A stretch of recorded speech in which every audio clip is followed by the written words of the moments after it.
Hi, everybody. We're in an amazing moment of time, and I'm very grateful to have the people with me on the call today. I'm going to give you a little introduction. We always do. Electra in white, Deb in striped, and me in black. We're collaborators in something called CreateAWorld. And this morning I had kind of a really perfect example of that. We have snow, which we should probably be embarrassed about because you can still see the grass underneath it, while California and Colorado have had it, up to their second story thing. But what was so beautiful about it was I really felt like I was in the essence of CreateAWorld, because I immediately ran and got the bird food and got their empty little container, because when it doesn't snow, they have plenty of food. And I had birds all around me, like literally, hurry up, hurry up, hurry up. And I filled the container and I hung it up. And then I watched all the birds descend on it. And I've never had this happen. I was looking out the kitchen window and this little teeny sparrow, they're all sparrows, turns and looks at me. And it just encapsulated the mood of the day. I really am excited about this conversation today. And there are other people that are excited about listening to it also.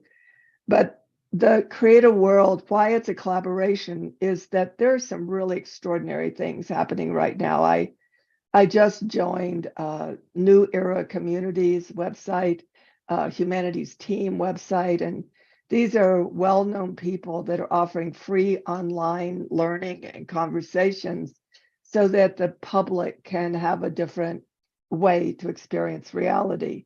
And then those of us that are collaborators in CreateAWorld, we're gearing more towards the one-on-one. And it's really the way a movement happens. The way a movement happens is large voices and small voices come together, individuals and collectives come together, and leaders come together, public leaders, and begin to generate the foundation of a new world. So this is a very timely conversation. In the reason Janice Cornetti, who's not here today, and myself, Tantra Maat, started this conversation, and Deb Merchant and Electra Purcell and others joined with us, is because we wanted to give everyday conversation a place. Because a lot of everyday conversation is not so everyday right now.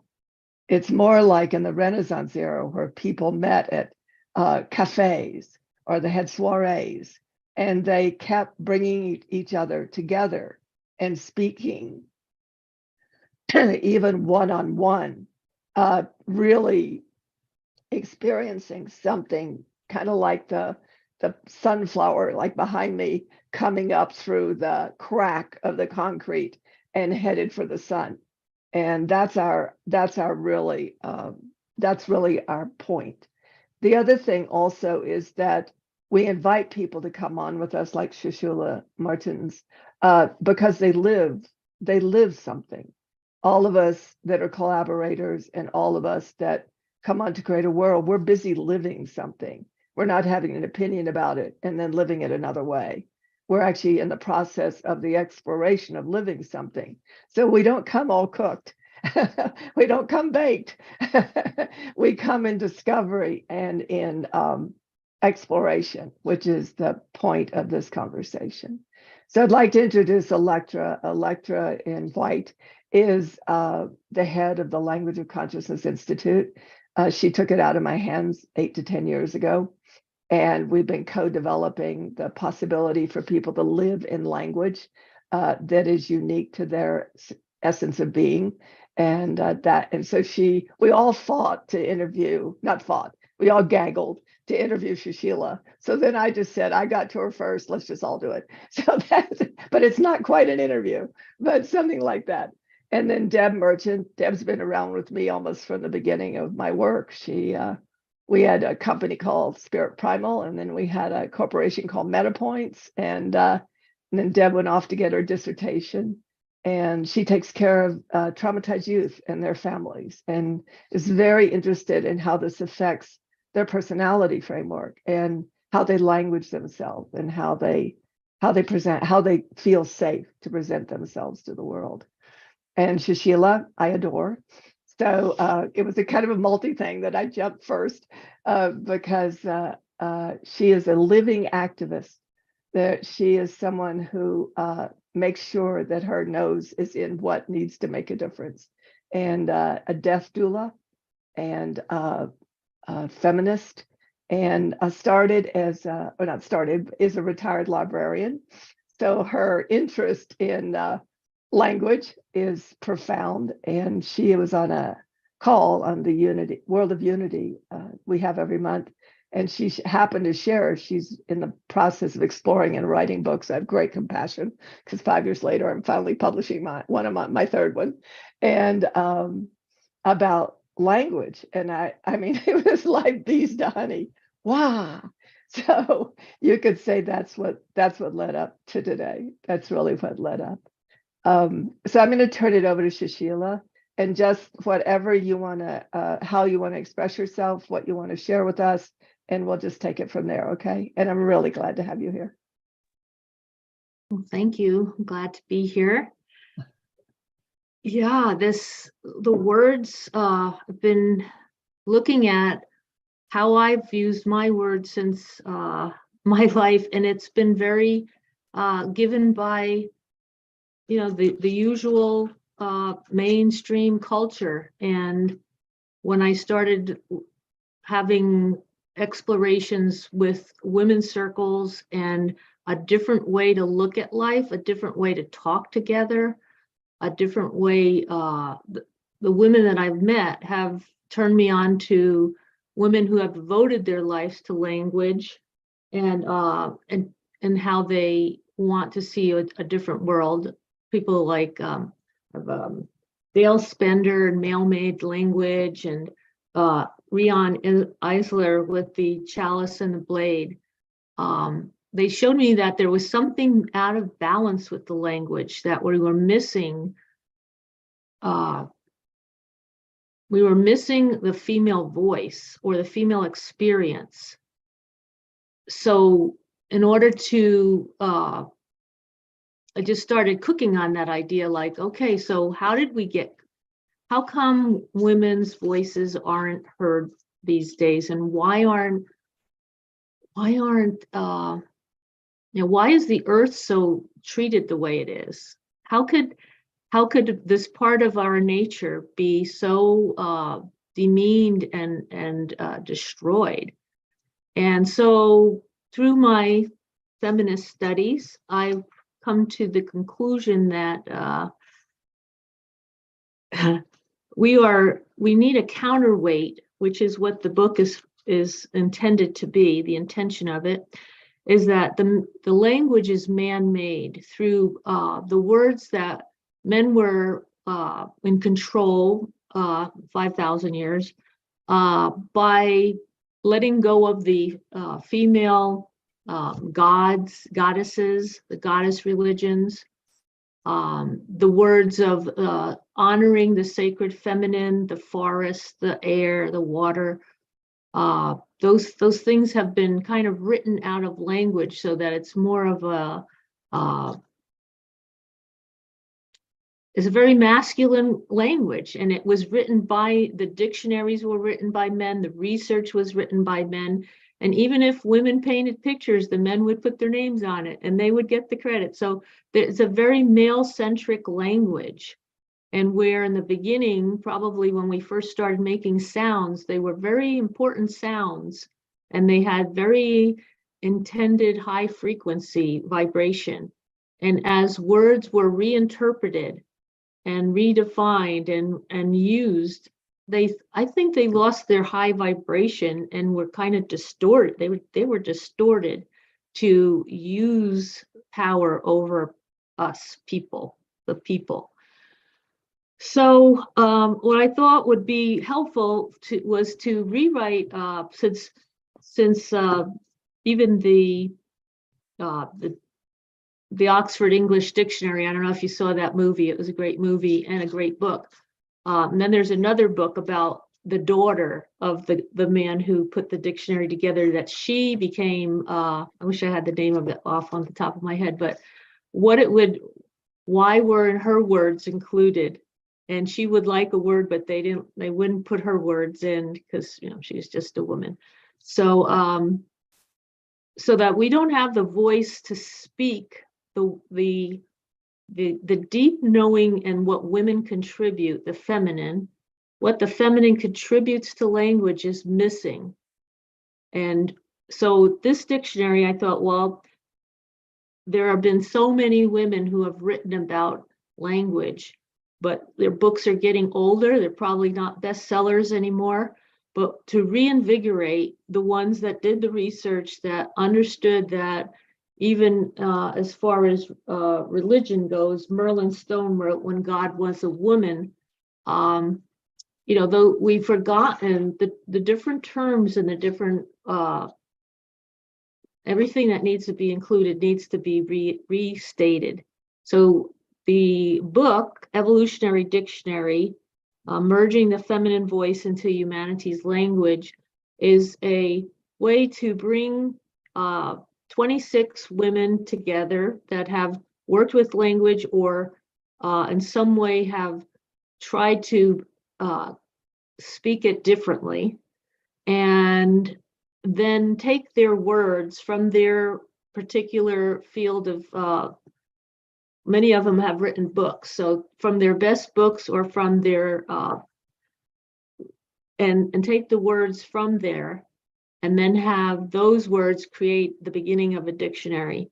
So as you know, the Oxford English Dictionary took like, I don't know, a lot of decades.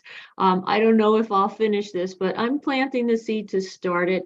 And I hope that we'll have a language that really includes both sides of the brain, both sides of the yin yang, and the male and female experience. So that's it in a nutshell. I just want to say I'm wordless, which isn't, for me, is an unusual thing, and actually profoundly moved by this. And I think both as a woman and both as having studied language, you know, I when in the book that's just now publishing, it was fascinating to me that there was a time where the word empathy didn't exist. It didn't need to.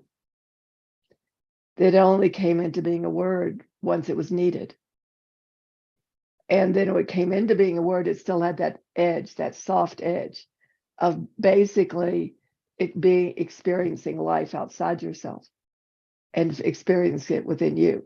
It meant to be basically be one with. And then it went to what it is now, which is something to be feared. Don't, you know, shut yourself down, defend yourself, protect yourself.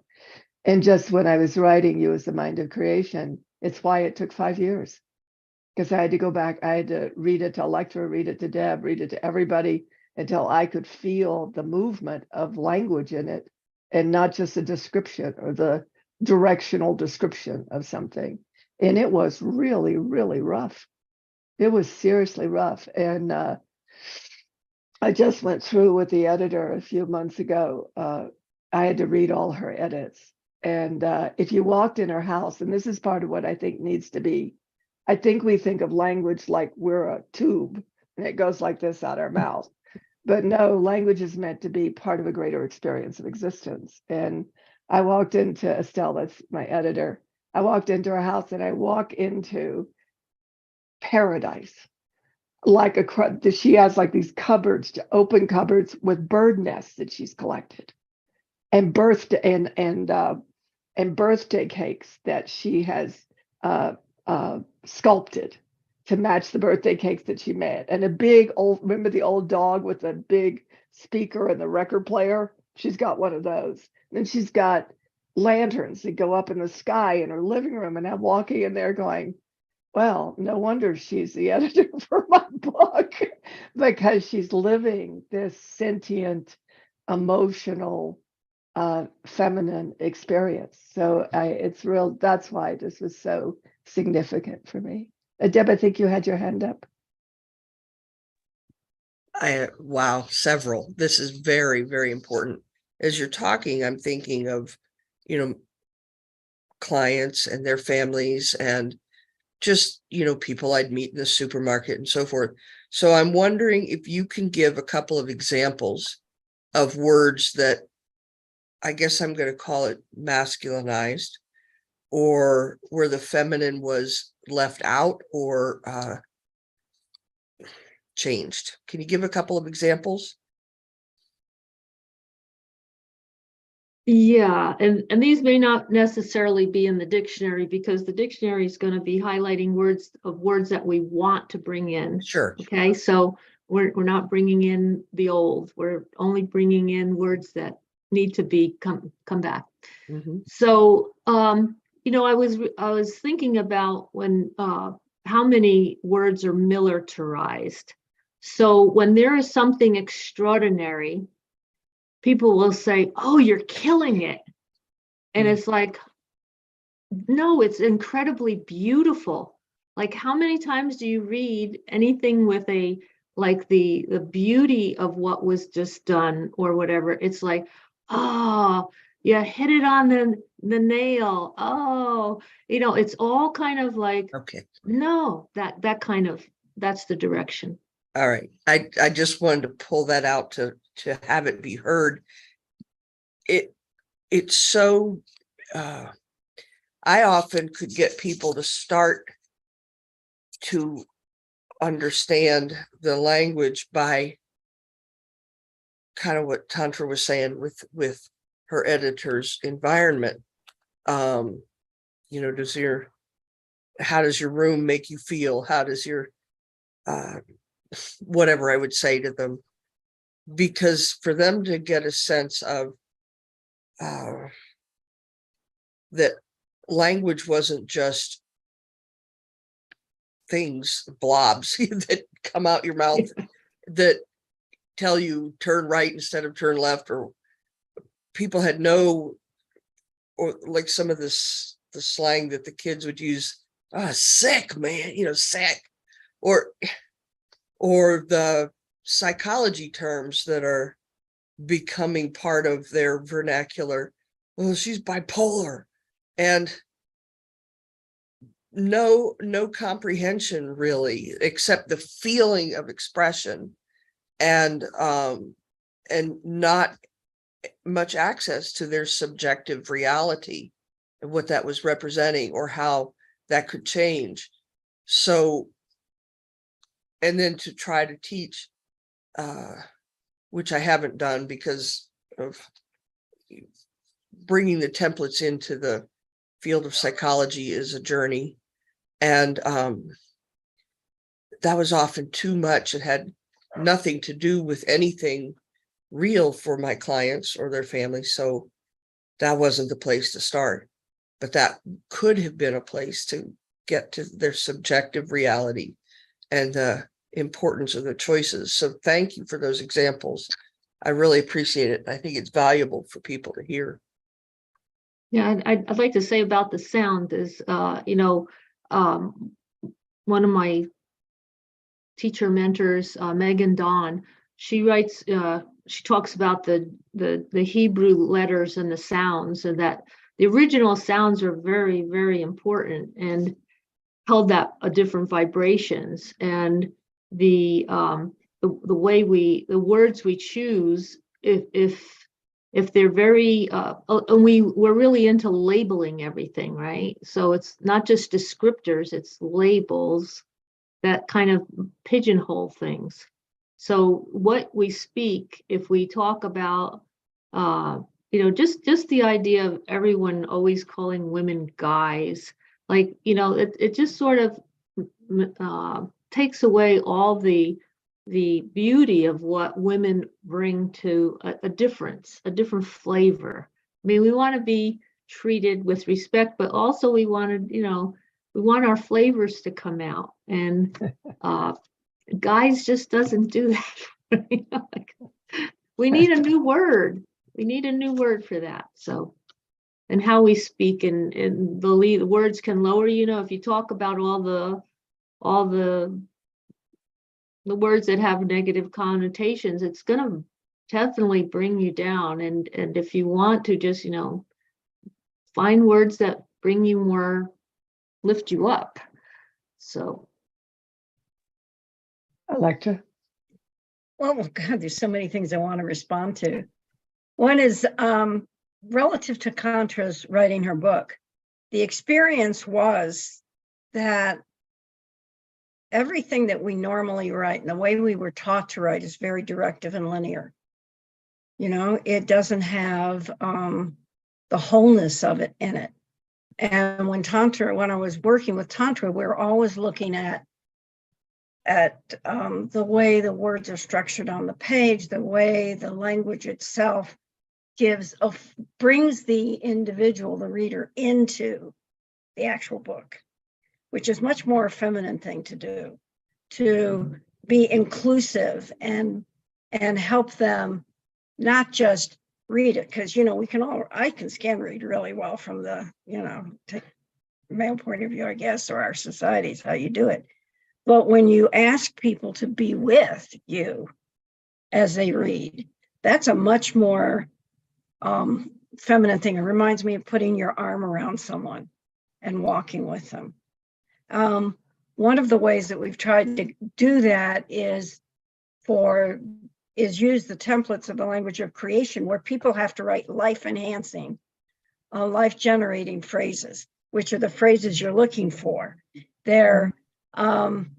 So it gets them from following the training of their brain into either a negative word or a negative experience. And we say, no, it's just constantly having them write that, so they get used to thinking in life-enhancing and life-generating phrases.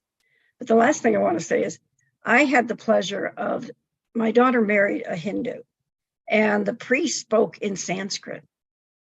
And in the wedding, the bride and groom are here, the parents on either side of them, and then the priest is down here.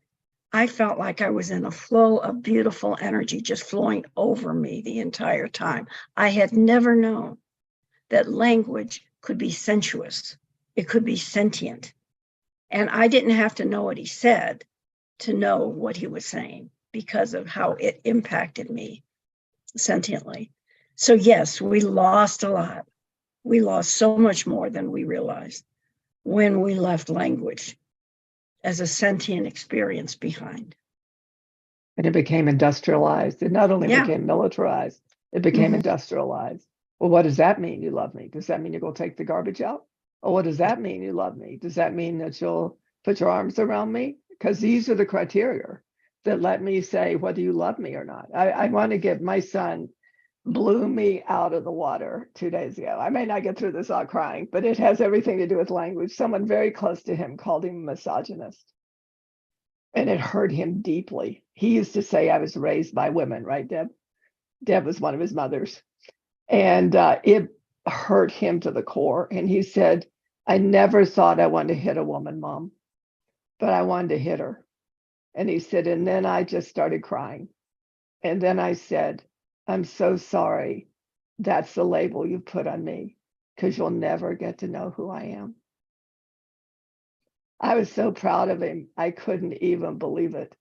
And it was one of the things that really, really there's like this interesting paradox going on right now, because there's this language that's starting to give the generation from really the 40s down a sense of identity, which is absolutely important. I have no problem with that.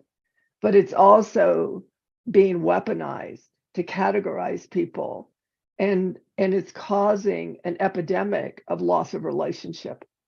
It's literally causing an epidemic of human beings not being able to be related to each other anymore. And it's actually why I wanted to have this conversation, because you can't be related. One of the things I used to say, I guess I still say it, is that I had to get very clear. I was raised in a trauma-centric family, and I was traumatized a lot. But I kept having this thing that Papa Kent, my minister, said to me. He said, you always have the choice of whose story about you you're going to live in. And at the time, it didn't occur to me, it gave me the language. At the time, it was just this, I am not my mother's story about me. I am not. But to do that, and I think that, Deb, that's what you've been leaning towards in your therapeutic practice. I had to find another story, a story that made me feel good about myself and felt right inside, even though I had no voice to voice it. And so this whole conversation with me is critical from a sociological point of view, to a familial point of view, and from an identity point of view. Anything about that for you, Sushila?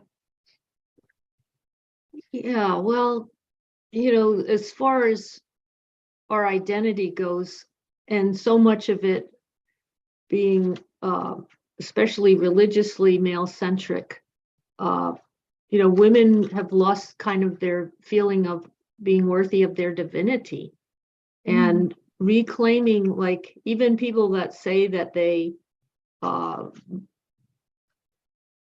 the word goddess freaks out a lot of people, because it's like, oh, you can't use that in a modern day world. Why? Like, it used to be the gods of Romans, the Greeks, and way back when it was kind of very normal. And the feminine spirituality, just, to reclaim. This has been my journey over the past 12 years, is maybe even 13 years, been a journey of discovering my own spirituality through the words I choose to use and get comfortable with. And I don't think that would have happened if my vocabulary didn't change.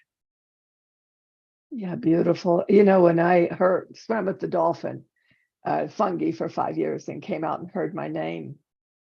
I've never shared this.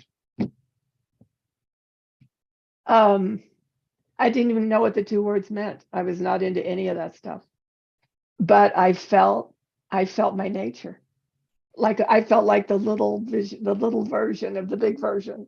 I felt like I was a little version of the big version. And I came back to the States, and I was doing some work, and a friend of mine, Jim, who was a lawyer, I worked in his home. And I remember coming back, and he said, wow, you're a woman now. And yet he didn't even realize I wasn't even using the words yet. I wasn't even using them. And there is something structural about that. There is something that's like the Russian dolls, like I'm the little teeny one in the little, but then there are all these layers of the bigger ones, the Maats and the Tantras and the realms and the beloved and what takes care of life. And it's like I could center myself in that, but I didn't really think about that this way until this moment. And I really want to appreciate your speaking, because in the work of Tantra Maat, we talk about everything's part of everything else. Everything operates on behalf of everything else, and everything is in relationship with everything else, so that we're not making either or. And you've been beautiful in your speaking of not making an either or. It's been very precise and factual, and not separating anything from anything. And that's deeply appreciative. Thank you. Because it's not easy. It's not easy at all. And because language even separates us from each other. Language does. Like gals is just as bad as guys, because that was coined in the world wars. The word gals was literally coined in the two wars. So it's very interesting. I've been fascinated in lecture, I'm working on the book, going back in the dictionary, going to the root word and finding out how malaligned the root word was from how it's used nowadays. It's really fascinating. Anyone else? Yeah, I'm really interested in what I imagine the journey. I'm thinking of it in terms of culture.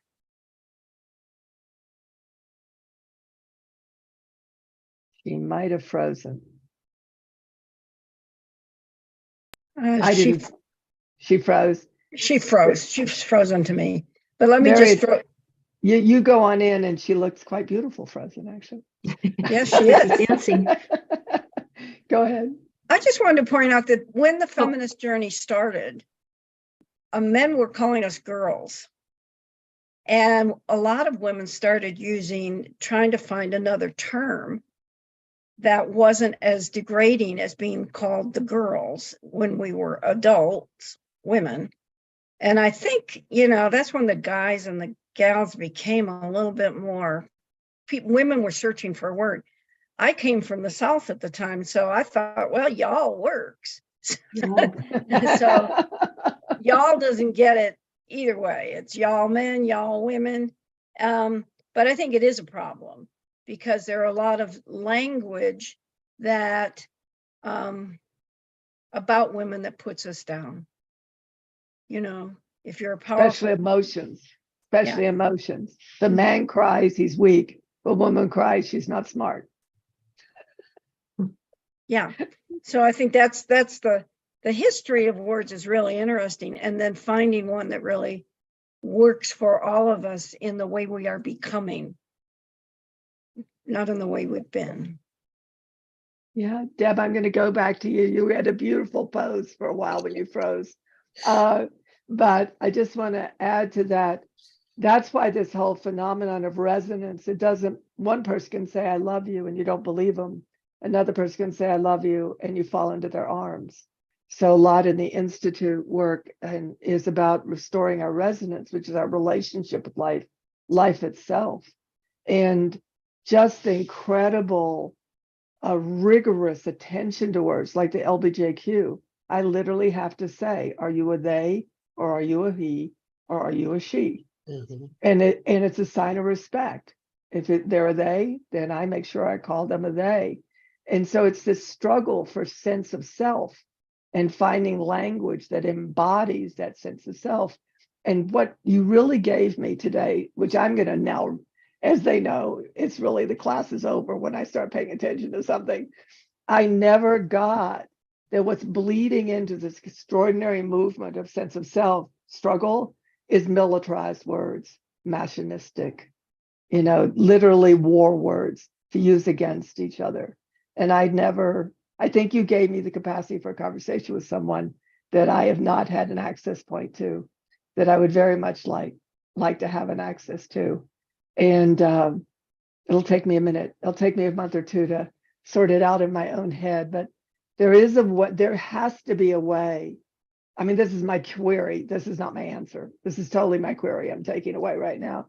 There has to be a way to walk into an intentionally mechanized, militarized, weaponized way the person has gotten trapped. There must be a way to walk in there.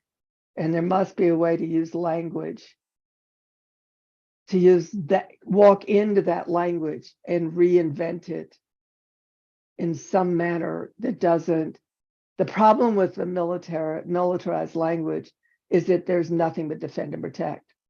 So anything said is simply protect yourself from that, protect yourself from that, defend that, defend that. So this has given me an inquiry into something that I'm very, very curious about. Very curious. Deb, you want to go for it again? Yeah, let's give it another shot. Thank you. As you're talking, all of you, I'm thinking about, again, clients, and especially the teenagers that I worked with, introducing more resonant or life-enhancing language wasn't that hard to slip in, but I would notice that what that had them think about who I am, and that if they shifted into that language, it removed them from their peer group just a little or a lot, depending. It was a journey of, as you said, Tantra, anchoring them in who they are and in relationship to what do you want to be in relationship with? And a lot of that happened in the background, but I imagine that as part of the process overall, of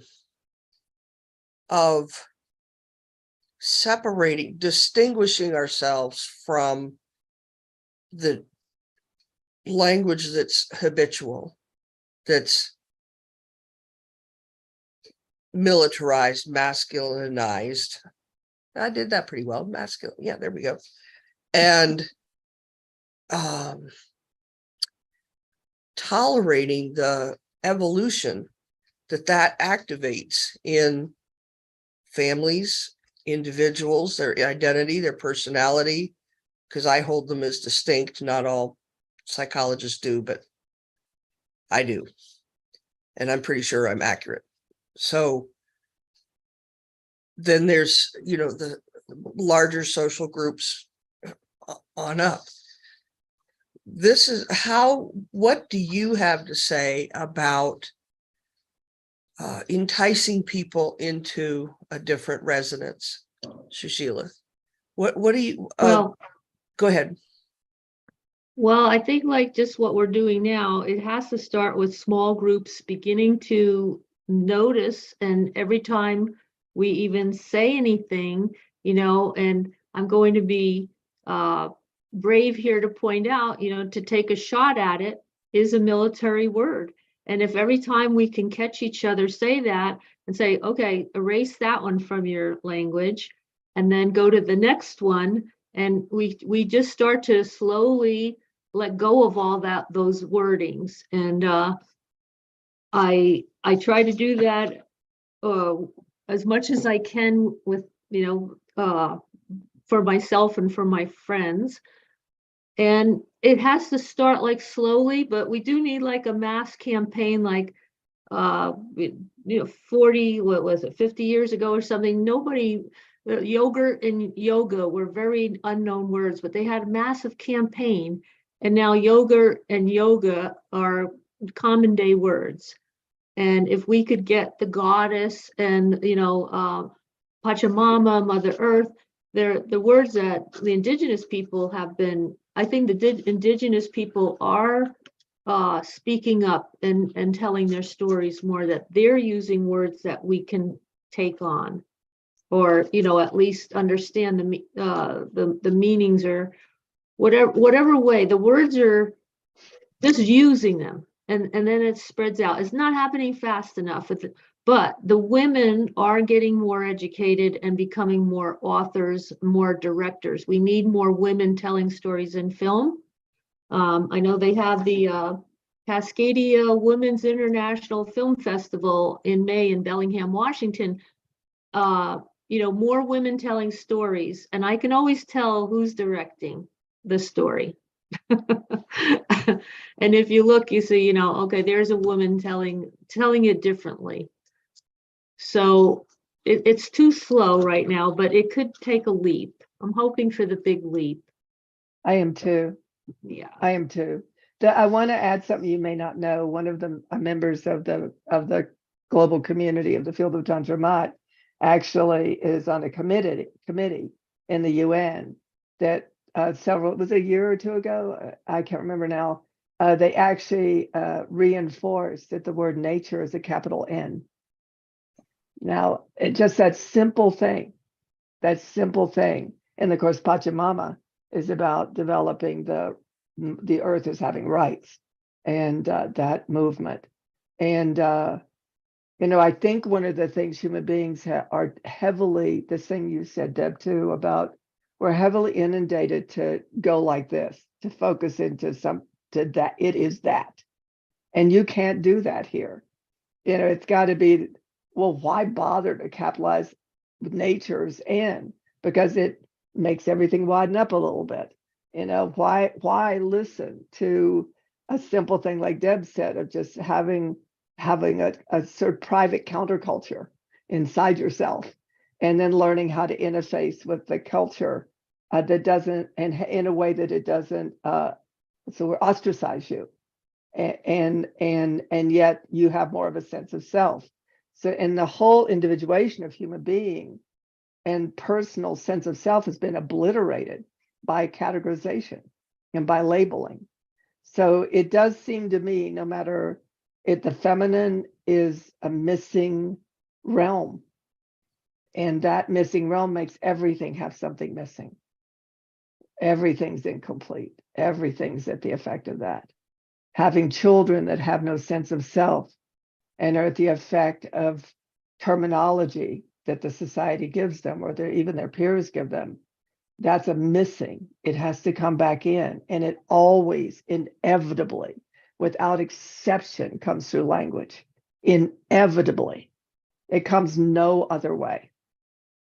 And so that I just wanted to kind of take a moment to encapsulate the magnitude of what's before us, and as every aspect, like the feminine and the, working through identity as a teenager, as all that begins to unpack itself, then this sense of a whole system, the sense of a system that fulfills on itself, that nothing's missing and nothing's left out, becomes available to us. So it's a very key aspect of now, very key.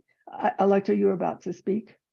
Yeah, what struck me when we've been saying feminine, it seemed, and then you were talking about the indigenous. I'm in conversations with people this spring. That's all I want to be, is in conversation. And I love the fact I'm going to remember the idea about watching my language so that's more inclusive and whole. But the conversations are all with people who are saying, authors who are saying, what we're doing now is not sustainable for the future. And when we're talking feminine, when we're talking in this, we're talking that the indigenous way of the wholeness of things, how when we speak, we are speaking to everybody and listen until the listening is done. When we act in accordance with not just the needs of the people, but the needs of the land and the animals and the insects and on them. So it's a whole system thinking. And when y'all were talking, I thought, that's what it is. It's feminine is whole system thinking. Feminine holds everything and says, make sure that you make everybody okay when you take a step. And if you remember that, then we will get whole again. And our kids and grandkids and futures will have an opportunity to have a sustainable, vital life on this planet.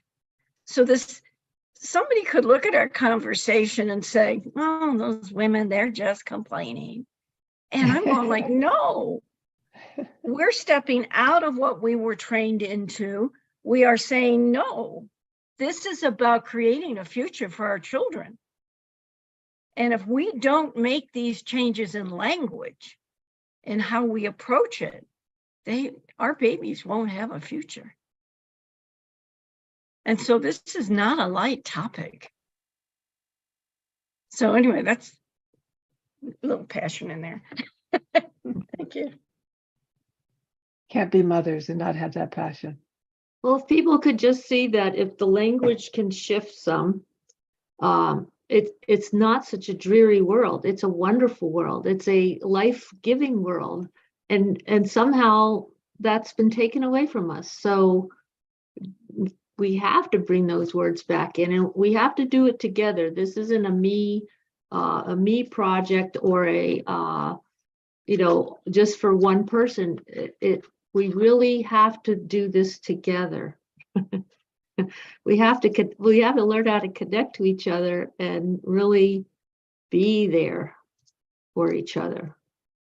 It's fascinating to me that two gentlemen that want to listen to our recording after we get done. And it's very moving to me because they really wanted to hear, they didn't say women, but 4 people that really are passionate about listening to language, because they are too. And here's the caveat, but they don't have the indoor. And they want to listen to this recording because they want to find a way in the door. They literally just want to find a way in the door and think that this will contribute to that. And it will. And it will. And it's just really, it's really fascinating. And it's also both sides. I want to go back and I've always been a champion of man, because I was raised with 5 boys and no girls till I was 12. And I saw their most vulnerable, fragile aspects of themselves. And I watch women treat my boys badly.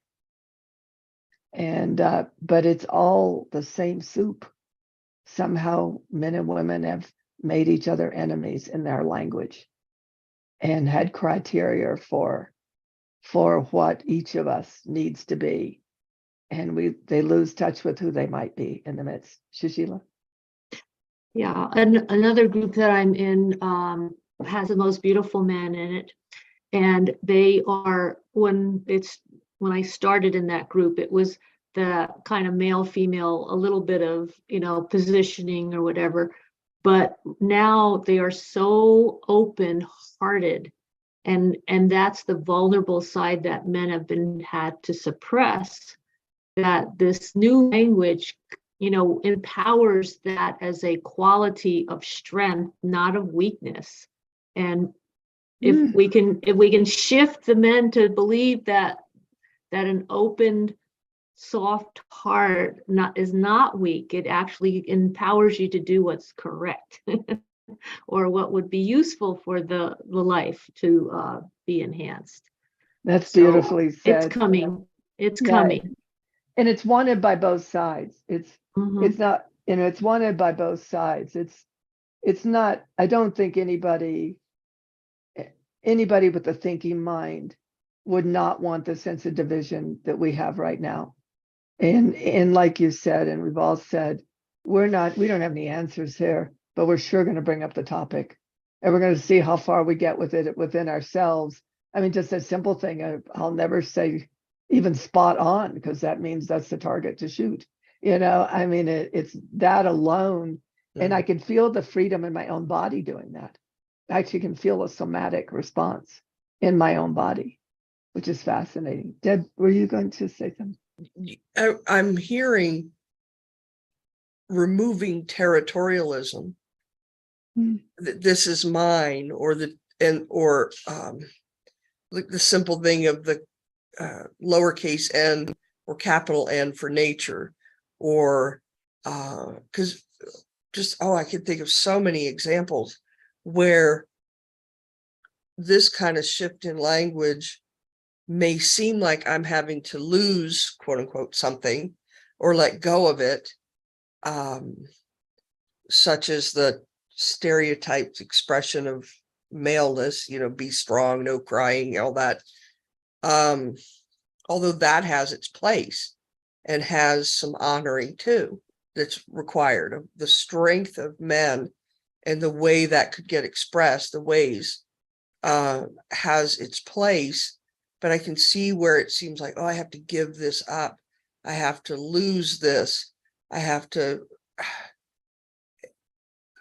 It shows up in politics. It shows up in religion. It shows up everywhere. And the bridging into, it may only feel like that for a minute or 5 minutes or something, but you're actually gaining so much more. That's going to be so phenomenal and so tricky sometimes. That's all. I think that's the part where this new language will actually open up the doors for the end. I can be strong and I can be vulnerable, because this language that we have right now is very black and white, and this has to be wrong for this to be right. This has to be bad so I could be good. It's like it's very oppositional. So underneath the changing the language, then we would come to that, because everything is included right now at this very moment. We're both very empty and very full. We're very we're here in our bodies, but maybe we're not. There's a lot of fluidity, and it's hard for people to understand, well, how could that be? But I think some people are getting to that point where it's all in existence.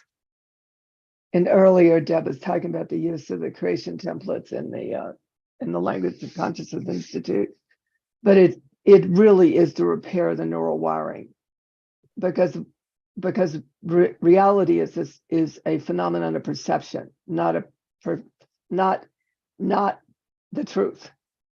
Reality is given by perception, not given by actuality.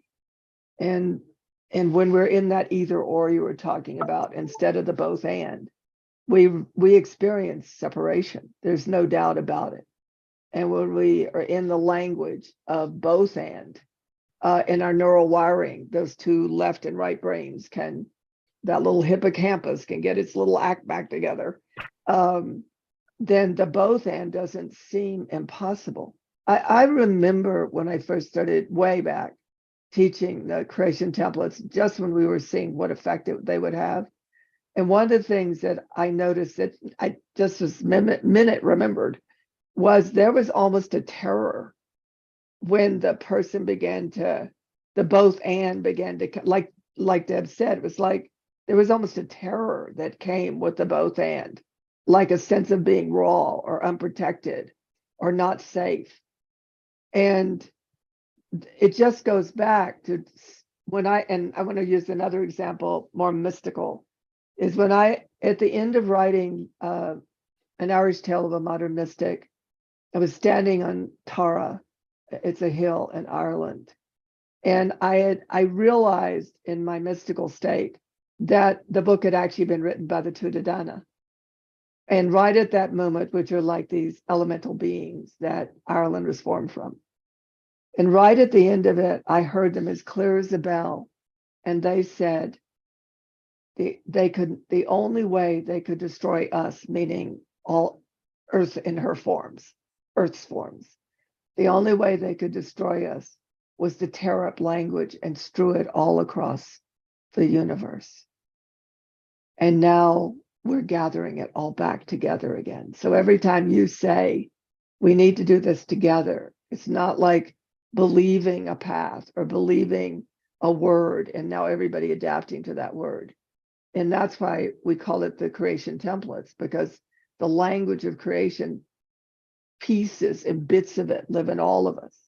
And when we come together, that sense of being in a common language with different words and different resonant, different musics becomes available to get. And you said something that is, it's why when the templates first came to me, I was so joyful for me, because all of a sudden I could articulate all this stuff that was up there, but it also made everything shine and be bright and versatile and funner, for lack of a better term, because there wasn't any sense of being separate from myself or others or life over time. So every piece of the work, from the social aspect to like the educational aspect in the Institute to the, that's why Deb got her master's in the templates, so that it could work its way into the therapeutic world. And which is, you could say the templates are a neurological exercise. It's really kind of exciting today to think that it's all kind of puffing and gathering and God, that was 2000, I think 3, when they came to me. And so I am a little perky. Even in the challenge, I can tell you in 2003, we wouldn't have been having this conversation. And that's for sure. There wouldn't have been any listening for it whatsoever. Not against it, just like, well, what value is that? What value is that? Anything else, Sushila? We have about 6 minutes, everybody. Well, I think one of the parts of the book's ideas is to have like not only the people that are in the first edition of the book, but to have groups themselves start to pull their words that they want to see come forward and really promote their dictionaries to their audience, their groups. Wow. And start using these words and like spreading the seeds out. Like, let's take the words and then let's have them, bring those words into the future dictionary. So we can really create what needs to balance and bring that and then it says in the dictionary in the introduction,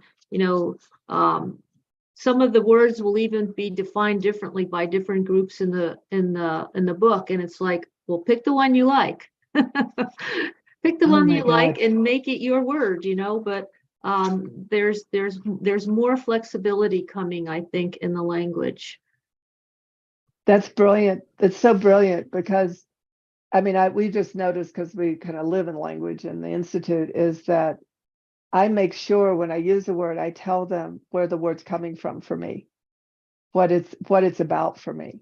So the word itself is almost like a chalice, like a gift, because it's giving people a sense of where I am and who I am in the matter. And that was the way like she was talking about crying in Sanskrit. I can't listen to Gaelic poetry without sobbing like a baby, because it says I have fear upon me. It doesn't say I'm fearful. The tree is not an object in front of us. The tree is who we are as the tree with the tree. And so while the indigenous languages that we think about haven't lost it because they were connected to the earth, the Gaelic language, the Aramaic language, Sanskrit language, they all lived inside of a unified code with creation. And that doesn't mean we can't too. We can too. We just can. So let's Deb and Electra, you and then Deb, and then we'll close the gap in time. I love the fact that you're letting people define the word for themselves, and that each word, we own it. We own it for ourselves, not for what society thinks. One of the templates we've got two that help people do that. It's called the craving what a word is for me, or craving what being a word or a thing, a concept is for me is. And we get them to define it all in life enhancing phrases. So it's my word. And what we did with Tantra's books and our guidebooks is we created a glossary and we created our own definitions for those words. So when somebody reads our stuff, they know that this is what this word means for us. And so I love it that you guys are doing the same thing.